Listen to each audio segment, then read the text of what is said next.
Om Swastiastu, Namo Buddhaya, salam kebajikan. Yang saya hormati Pak Wadir Pidana Narkoba Polri, Pak Jayadi. Yang kami hormati Pak Rahman dari Direktorat Kamtib Ditjenpas. Yang kami hormati Kasubdit 1 Pak Delvin, dan yang kami hormati Pak Pahala dari Puslapor Polri, serta penyidik, dan tentunya yang kami hormati dan kami sayangi rekan-rekan media. Hari ini kita bertemu kembali dalam acara preskon yang dilaksanakan oleh Direktorat Tindak Pidana Narkoba Bareskrim Polri terkait dengan pengungkapan narkotik kitchen, ekstasi, ya, dimana kita laksanakan spesial hari ini di lokasi TKP. Ya, rekan-rekan lihat TKP-nya adalah di belakang kita atau di depan rekan-rekan kalian di lantai atas, yang tempatnya kecil, dan ini kita namakan slam area. Slam area itu adalah tempat yang padat penduduk, ya. Sehingga dengan padatnya penduduk sangat sulit terpantau oleh orang. Ini informasi awalnya tentu kita mendapat informasi laporan, ya, yang wajib kita tidak lanjuti, di mana pada tanggal 23 Januari lalu penyidik telah mengamankan salah satu tersangka, ya, dari 4 tersangka yang rekan-rekan lihat. Kemudian dikembangkan sehingga tertangkaplah 4. Dari 4 tersangka ini perlu diketahui ada dua diantaranya adalah napi yang atas kerjasama yang baik aparat kepolisian dan Ditjen Lapas, maka 2 napi yang masih menjalani hukuman ikut kita amankan, ya. Nanti secara detail akan dijelaskan oleh Pak Wadir maupun Pak Kasubdit. Secara umum bahwa barang bukti yang diamankan ini dibuat di lokasi yang sempit, ya, dengan menggunakan bahan-bahan diantaranya ada aloporinol, ada pilkina, kemudian ada klorilek, kemudian ketamin, petidina, dan menggunakan spidol sebagai zat pewarna. Nanti secara detail dia akan dijelaskan oleh Pak Wadir dan Kasubdit, ya. Baik, ya, untuk menyingkat waktu kami mempersilakan Pak Wadir dan Pak Kasubdit untuk memberikan penjelasan secara detail. Terima kasih Pak Karopenmas. Assalamualaikum warahmatullahi wabarakatuh. Selamat pagi dan salam sejahtera bagi kita semua. Rekan-rekan media yang saya hormati, hari ini kita rilis di tempat yang agak berbeda. Kalau beberapa bulan yang lalu kita rilis hasil pengungkapan dari Subdit 1 terkait juga dengan kitchen lab, yaitu di daerah Casablanca. Tempatnya di sana cukup elit karena berada di apartemen yang mewah. Nah, kalau di sini justru kebalikannya. Di sini seperti yang disampaikan oleh Pak Karopenmas tadi, daerah slum area yang memang sulit terpantau dan padat penduduk, ya. Namun demikian, rekan-rekan sekalian, teman-teman dari penyidik berupaya terus untuk bekerja, dan hari ini kita akan rilis hasil kerja dari teman-teman penyidik. Rekan-rekan sekalian, beberapa minggu yang lalu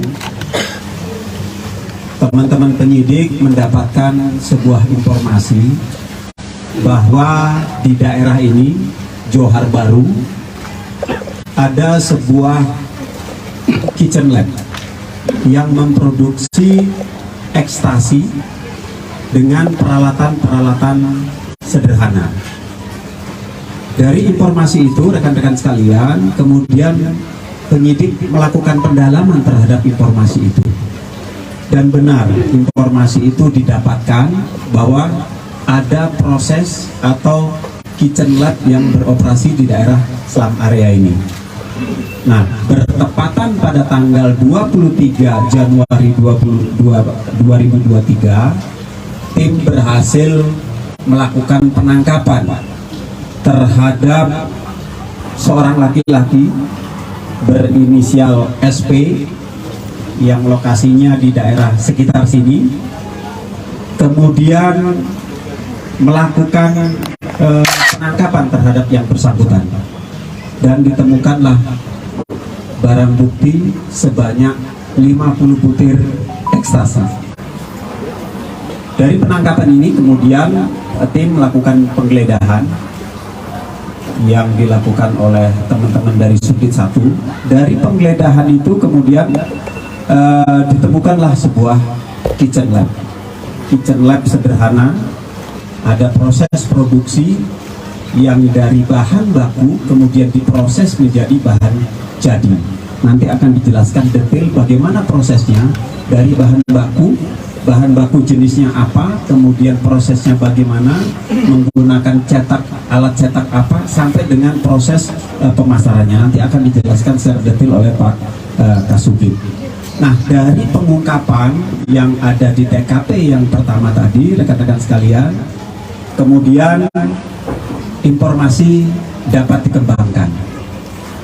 Ternyata dari interogasi yang kita lakukan terhadap SP, berkembang ada seseorang yang mengendalikan terhadap proses pembuatan di kitchen lab ini, pembuatan ekstasi. Kemudian dilakukan pengembangan dan dilakukan penangkapan. Nah, dari penangkapan yang dilakukan oleh tim, ada proses pemesanan bahan baku, ada proses produksi. Setelah ada proses produksi, kemudian ada proses penjualan dari bahan jadi sampai kepada pemasaran. Sehingga dari total proses tadi, tim penyidik kemudian mengamankan 4 orang tersangka seperti yang ditampilkan pada hari ini. Adapun tersangkanya ada 4 orang dengan perannya adalah sebagai berikut. Yang pertama SP, itu 43 tahun, alamatnya di Johar Baru. Kemudian peran yang bersangkutan itu adalah sebagai tukang masaknya yang membuat ekstasi dari bahan baku menjadi bahan jadi berupa ekstasi. Kemudian yang kedua adalah RM, 46 tahun, kemudian perannya adalah sebagai pengendali tadi yang saya jelaskan.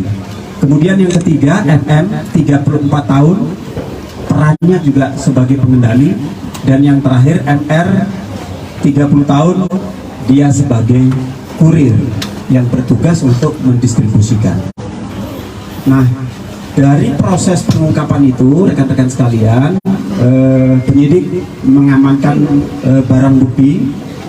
Yang pertama, disita dari tersangka SP itu 146 butir ekstasi berbagai logo dan 349 gram serbuk ekstasi.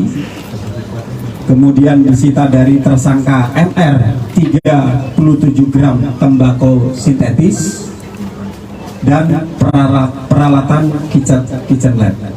Dan yang terakhir adalah terkait dengan alat komunikasi, sudah kita amankan juga. Modus operandinya, rekan-rekan sekalian, itu dengan memproduksi narkotika jenis ekstasi melalui proses kitchen lab tadi di pemukiman padat penduduk. Kemudian modus yang kedua, memanfaatkan media online untuk membeli bahan baku berupa prekursor dan menggunakan jasa ojek online untuk proses pemasarannya. Nah, proses yang sudah kita lakukan, para tersangka ini kita kenakan pasal yang pertama adalah yang kita sangkakan terkait dengan narkotika golongan 2 berupa ekstasi, itu pasal 119 ayat 2 junto pasal 132 ayat 1 Undang-Undang 35 tahun 2009. Kemudian subsidiarnya pasal 118 junto pasal 132, ancaman hukumannya pidana mati. Lebih subsidiarnya adalah pasal 117 junto pasal 132, ancaman pidananya penjara seumur hidup. Itu terkait dengan narkotika golongan 2. Nah, kemudian terkait dengan golongan narkotika golongan 1 yang kita berhasil kita sita, yaitu terkait dengan tembakau sintetik, itu primernya adalah pasal 114, kemudian subsidiarnya pasal 112 Undang-Undang nomor 35 tahun 2009. Nah, dari hasil penyitaan yang berhasil kita lakukan, rekan-rekan sekalian, ada total 358 jiwa yang bisa kita selamatkan dari proses pengungkapan yang kita lakukan di lokasi ini. Itu yang dapat kami sampaikan. Nanti akan dijelaskan oleh Pak Kelvin detail bagaimana prosesnya, kemudian bahan bakunya sampai dengan yang terakhir. Kami persilakan Pak Kelvin. Baik, terima kasih. Assalamualaikum warahmatullahi wabarakatuh. Shalom, Om Swastiastu, Namo Buddhaya, Salam Kebajikan. Baik, saya jelaskan, menambahkan apa yang disampaikan Bapak Karu dan Bapak Wadi. Betul, beberapa minggu yang lalu tim kita berhasil menangkap 4 tersangka di 4 TKP yang berbeda. Saya akan jelaskan proses penangkapan sampai dengan proses pembuatan sehingga dipasarkan. Yang pertama adalah tim mendapatkan informasi bahwa tersangka 1 SP akan mendistribusikan 50 butir hasil produksi berupa ekstasi, sehingga kami menangkap tersangka SP di TKP pertama dengan barang bukti yang ada. Dari hasil interogasi di TKP pertama, kami melakukan pengembangan ke TKP 2 yang ada di tempat sini. Ini adalah lokasi tempat memproduksi dan barang bukti ini ada di atas semuanya. Ini merupakan tempat tinggal dari tersangka SP. Ternyata dalam hal proses memproduksi ekstasi yang digunakan, tersangka SP mendapat perintah kendali dari tersangka kedua, yaitu tersangka RM yang ada kedua di sebelah sana. Tersangka RM berperan mengantarkan, mendistribusikan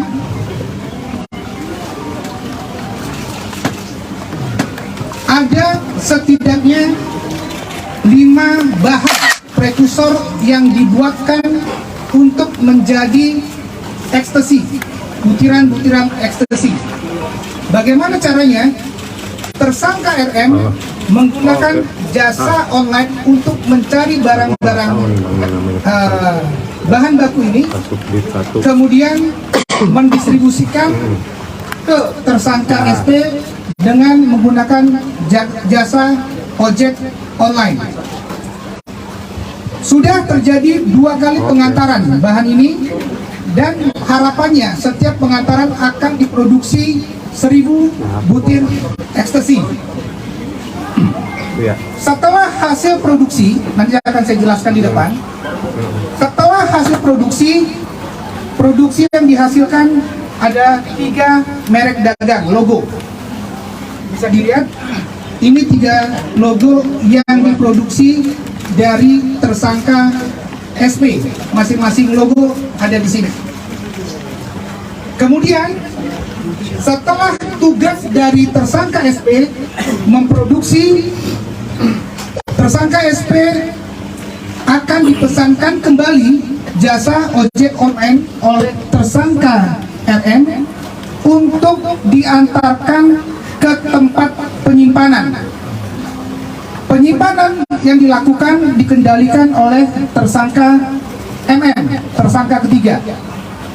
Tersangka MM inilah yang berperan untuk memasarkan kepada konsumen-konsumen yang ada. Sebelum dipasarkan ke konsumen, tersangka MM ini memerintahkan supaya ditampung ke tersangka MR. Peran tersangka MR adalah menyimpan hasil produksi ekstasi dan menunggu perintah selanjutnya untuk mendistribusikan kepada konsumen yang ada. Begitulah proses dari peran masing-masing tersangka. Khusus tersangka MR, ternyata pada saat penangkapan dan penggeledahan didapati tembakau sintetis pada bawaannya, sehingga kami juga menerapkan undang-undang narkotika untuk golongan satunya. Baik, kami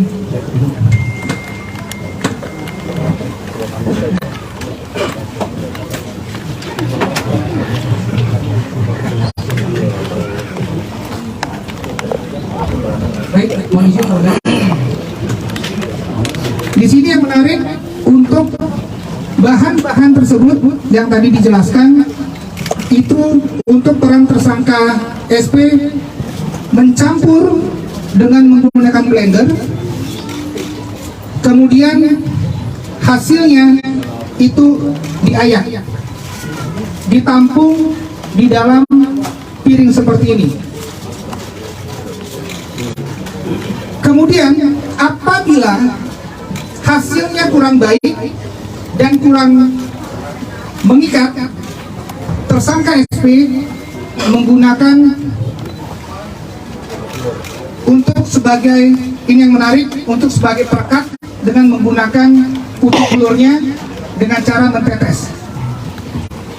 Sehingga setelah hasilnya baik, untuk membedakan 3 logo tersebut, ada yang berwarna orange, berwarna biru, dan berwarna ungu, tersangka SP menggunakan spidol. Ini yang sangat menarik, mewarnainya dengan menggunakan spidol. Setelah hasil yang didapat, barulah tersangka SP ini melakukan tahap kedua. Tahap pertama adalah proses pembuatan, tahap kedua adalah proses mencetak. Mencetaknya awalnya karena pekerjaan tersangka SP ini adalah sering membuat dan mencetak sesuatu barang.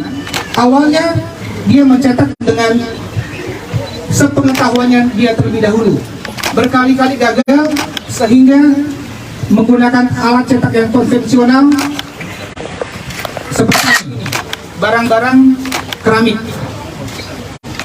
dan menggunakan alat ini untuk mencetak sebanyak masing-masing pengiriman 1000 butir.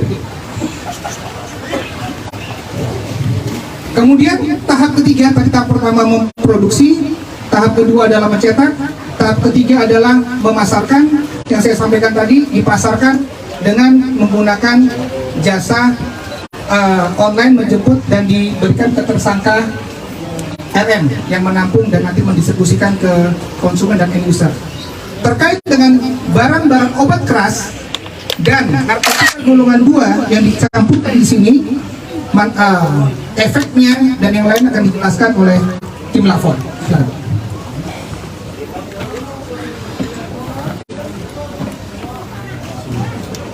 Baik, terima kasih. Kami dari Puslapor Baris Krim Polri telah melakukan olah TKP di tempat ini pada tanggal 26 Januari 2023 pada hari Kamis. Kami mengidentifikasikan bahwa benar di TKP ini dilakukan proses produksi atau pencetakan tablet ekstasi. ekstasi di sini kita kenal dengan kandungan bahan aktif methylenedioxymethamphetamine atau MDMA. Tapi di sini tersangka tidak menambahkan MDMA, tapi hasil pengujian kami tablet hasil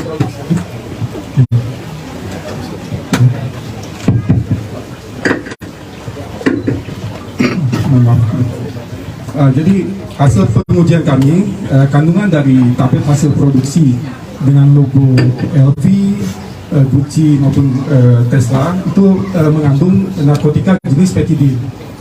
Narkotika jenis petidin itu adalah narkotika golongan 2. Petidin itu mempunyai efek sebagai pereda nyeri kuat, efeknya hampir sama dengan morfin. Selain tersangka menambahkan narkotika golongan 2 jenis petidin, kami di laboratorium mengidentifikasikan bukan hanya bahan-bahan aktif yang ada di depan ini saja yang pernah atau sempat ditambahkan. Di depan ini ada tablet jenis clozapine atau chlorirex, tablet allopurinol, dan ketamin. Dari hasil pengujian kami di laboratorium, setidaknya ada 9 bahan aktif daftar obat keras. Bahkan ada juga yang obat daftar terbatas, yaitu antara lain kami sebutkan kandungannya yaitu jenis petidin, trihexylpenidin, kinin, dextrometorphan, allopurinol, haloperidol, tramadol, clozapine, dan theophylline. Jadi sangat beragam jenis bahan aktif yang ditambahkan dalam pencetakan tablet ini. Seperti kita ketahui bahwa ketamin sendiri itu adalah obat anestesi lokal atau obat bius. Kinin itu obat kina, obat malaria maksudnya ya. Dextrometorphan obat batuk, allopurinol obat asam urat, haloperidol itu obat schizophrenia, bahkan ditambahkan di sini. Tramadol itu obat nyeri kuat, clozapine salah satu bahan aktifnya juga yaitu obat anti cemas, psikosis, theophylline obat asma. Jadi bahan-bahan aktif yang terkandung dalam tablet yang dibuat ini sangat beragam dan memang sangat berbahaya. Dari segi pembuatannya itu sudah tidak memenuhi standar atau cara pembuatan obat yang baik, jauh sekali. Dan bahan aktifnya sendiri itu dengan kombinasi seperti ini itu sangat berbahaya bila dikonsumsi.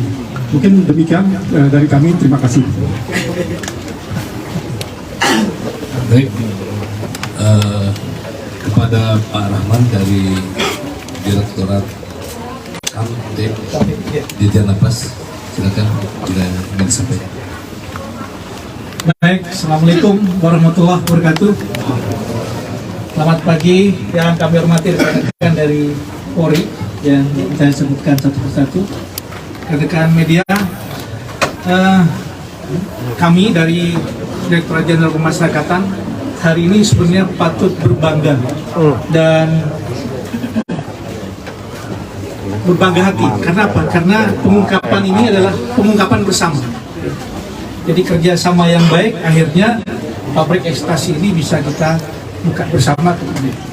Nah, tentunya apresiasi dari kami terhadap rekan-rekan Polri untuk sinergi dengan kami, terkhusus dalam program ataupun dalam tugas pokok kami, yaitu sesuai dengan arahan Pak Dirjen kami, deteksi dini, berantas narkoba, dan yang terakhir sinergi dengan aparatur penegak hukum. Nah, ini yang sudah kami lakukan bersama. Dalam setiap pengungkapan di lapangan, kami selalu bersinergi dengan Polri, karena data dukung larinya ke lapas. Nah, ini kami hari ini mengapresiasi tugas rekan-rekan dari Polri. Untuk ke depan paling tidak sinergi ini akan terus kita bangun. Bagaimana kita bersama-sama sebagai aparatur negara untuk bisa memberantas peredaran gelap narkoba, baik yang di luar ataupun yang di dalam lapas. Mungkin itu aja rekan-rekan. Terima kasih. Wabillahi taufiq wal hidayah. Wassalamualaikum warahmatullahi wabarakatuh. Terima kasih Pak Rahman. Selanjutnya kami memberikan kesempatan tanya jawab ya kepada rekan-rekan media yang ingin menanyakan terkait dengan press ini. Silakan tuh yang angkat tangan, yang pakai baju merah. 1, 2, satu lagi, 3 dulu ya. Oh ya, Pak, yang belakang dulu silakan. Buka maskernya biar tinggal. Iya Pak, dari Kitchen Pak. Mengenai Kitchen Lab sendiri, produksinya kira-kira per bulan atau per hari itu berapa Pak? Terus mulai beroperasi sejak kapan gitu Pak? Ya oke, kita udah tangkap pertanyaannya. Terus silakan Pak. Apa ada relasi antara para tersangka, Pak? Relasi, Apakah ada hubungan antara para tersangka dalam relasi maksudnya hubungan teman, Iya. pemilih gitu ya. Oke, satu lagi. Pak, seperti yang disampaikan tadi bahwa tempat dan kasus ini dikendalikan oleh salah satu tersangka yang ada di lapas. Apakah yang terungkap hanya di tempat ini saja atau sudah ada tempat-tempat lain dari tersangka pemeran utama tadi, Pak? Baik ya. Pertanyaannya bagus-bagus. 3 dulu ya. Silakan. Ya, Kasudit. Baik, terima kasih. 3 pertanyaan. Suara jelas ya. 3 pertanyaan rekan-rekan saya akan mencoba untuk menjawab sekaligus. Yang pertama adalah terkait lamanya tersangka satu dan tersangka lainnya secara berkolaborasi memproduksi barang ini. Saya jelaskan terlebih dahulu. Tersangka satu melakukan perkenalan dengan tersangka 2 RM itu sekitar bulan Oktober tahun 2022. Komunikasi yang berkelanjutan sehingga tersangka RM menawarkan bahkan meminta bantu kepada tersangka SP untuk membuatkan barang-barang Kitchen Lab seperti ini. Karena latar belakang tersangka RM merupakan narapidana saat ini adalah residivis untuk kasus narkoba. Kemudian yang kedua, tersangka RM dan tersangka SP mulai dari bulan Oktober sampai dengan saat ini sudah melakukan 2 kali pengiriman bahan-bahan baku yang di depan rekan-rekan.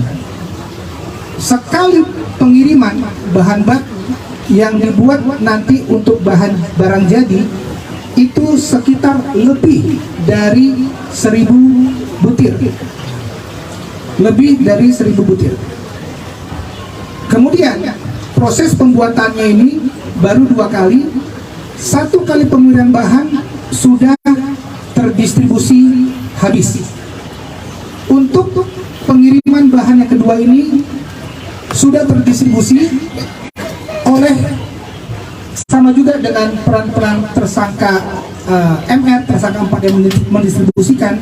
Namun masih ada sisa barang yang ada di Kitchen Lab atas berupa butiran ekstasi dan masih ada yang berupa serbuk. Untuk pertanyaan ketiga, relasi antara mereka tadi saya sudah jelaskan. Tersangka 1 dan tersangka 2 diawali dengan perkenalan di bulan Oktober.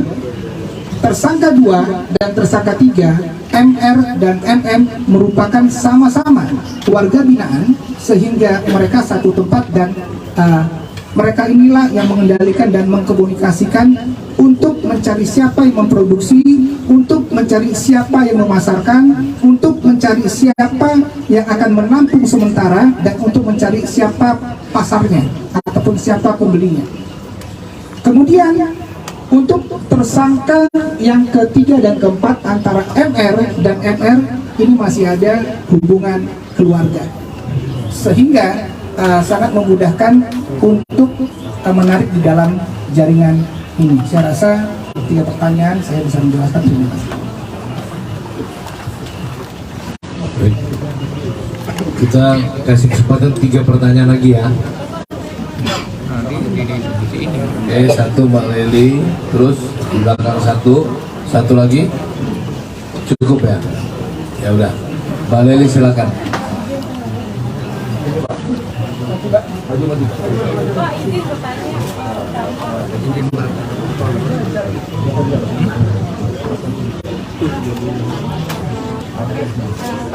Tadi yang pertama kan saudara R PNS ya Pak ya. PNS ini kerjaannya apa ya Pak ya? Terus kan ini rumah, katanya dia warga tinggal di sini. Dan lagi ini kan lingkungan padat ya Pak ya. Ini warga nggak tahu apa maksudnya memproduksi. Yang pertama, yang kedua, dia memproduksi itu by pesanan ya. Atau gimana? Karena apa ada yang memodali dia dari memproduksi itu. Terus yang ketiga, jenis jenis narkoba yang dia bikin dari campuran-campuran itu bisa dibilang nggak ya ini narkoba gitu. Terus juga kan tadi bahan obat yang digunakan itu bahan obat keras ya, kalau penggunanya harus menggunakan resep dokter. Nah apa dia membeli dengan resep dokter atau gimana? Yang ketiga di lapas lagi-lagi Pak, lagi-lagi narkoba ada lagi. Ini kenapa sih Pak, Bapak kecolongan atau gimana sih? Saya juga gitu Bapak. Terus satu lagi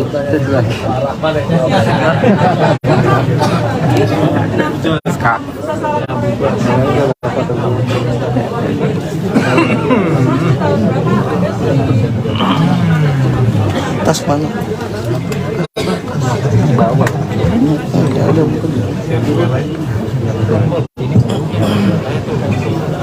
Dari yang kedua, tadi mana tadi? Itu di tangga. Oh, iya. Ini Pak mau nanya untuk bahan bakunya sendiri itu suppliernya itu dapat dari mana Pak? Itu aja ya. Kedua, terus untuk area pemasaran sendiri apakah area Jabodetabek ataukah area yang lebih luas lagi? Terus ketiga, untuk jaringannya nih Pak, apakah ada indikasi pabrik narkoba ini ada jaringan yang mafia lebih besar lagi? Ya, 2 orang bertanya, 1 orang 3 pertanyaan, jadi 6 pertanyaan. Jadi ada yang ditujukan kepada penyidik Polri, ada yang juga kepada Pak Rahman dari Direktorat Jenderal. Saya persilakan Pak Elvin dulu. Baik, terima kasih. Untuk penanya yang tadi pertama sama yang kedua, itu sama pertanyaannya. Baik, saya jelaskan bahwa kandungan obat, kandungan yang di dalam produksi ekstasi ini itu golongan 2 narkotika berdasarkan Permenkes yang ada. Disinilah kami mengatakan ada petidin di sini. Ini adalah narkotika golongan 2. Jadi memang betul-betul dia narkotika. Namun campuran bahan baku lainnya itu menggunakan obat-obat keras. Tadi sudah dijelaskan. Obat kerasnya itu tadi sudah dijelaskan oleh teman-teman dari Lapor. Dan ini sebenarnya tidak diperdagangkan bebas. Bagaimana caranya tersangka mendapatkan ini? Bahwa semua prekursor bahan pembuatan narkotika jenis ekstasi ini itu didapat dan diperoleh dari tersangka RM dengan cara membeli lewat online. Online ini kami tim sedang mendalami. Kita sudah mengecek dan ini lagi proses penyelidikan investigasi. Kemudian selanjutnya nantinya barang-barang yang hasil produksi ini juga tidak langsung dipasarkan ke konsumen dan end user, namun ditampung terlebih dahulu oleh tersangka MR menunggu perintah arahan dari tersangka MM mau didistribusikan kemana. Dari hasil pengiriman pertama, tadi kan saya jelaskan ada 2 pengiriman, ini sudah didistribusikan habis. Yang bertugas adalah tersangka RM, yang tersangka pada saat kita tangkap dia juga kedapatan membawa tembakau sintet. Pasarnya di mana? Sementara ini peran jaringan ini sampai dengan produksi sampai dengan distributor yang memasarkan adalah tersangka MR dengan meletakkan, sekali lagi meletakkan berdasarkan pesanan-pesanan yang diarahkan oleh tersangka MM di wilayah-wilayah Jakarta dan sekitarnya. Tetapi tim masih mencari, mengembangkan apakah jaringan ini masih ada kaitan dan irisannya dengan jaringan sebelumnya.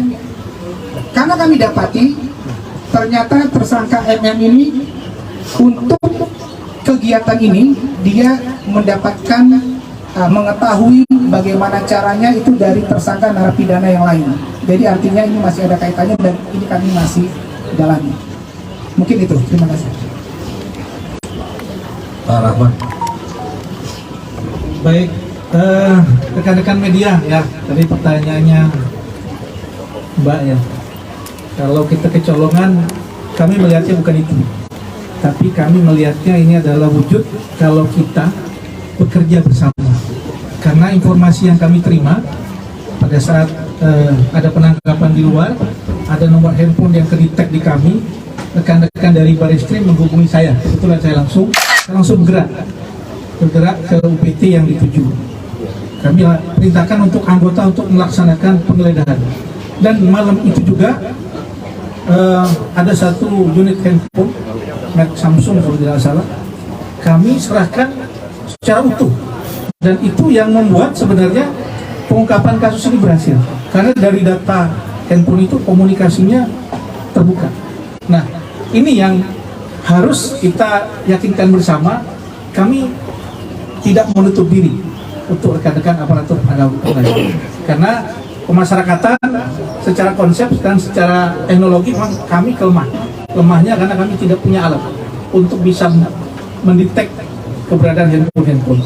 Cuman kawan-kawan nggak usah khawatir, kami 24 jam untuk terus bisa membantu melaksanakan tugas pokok kami yang terkhusus untuk rekan-rekan Polri untuk saling bersinergi ya.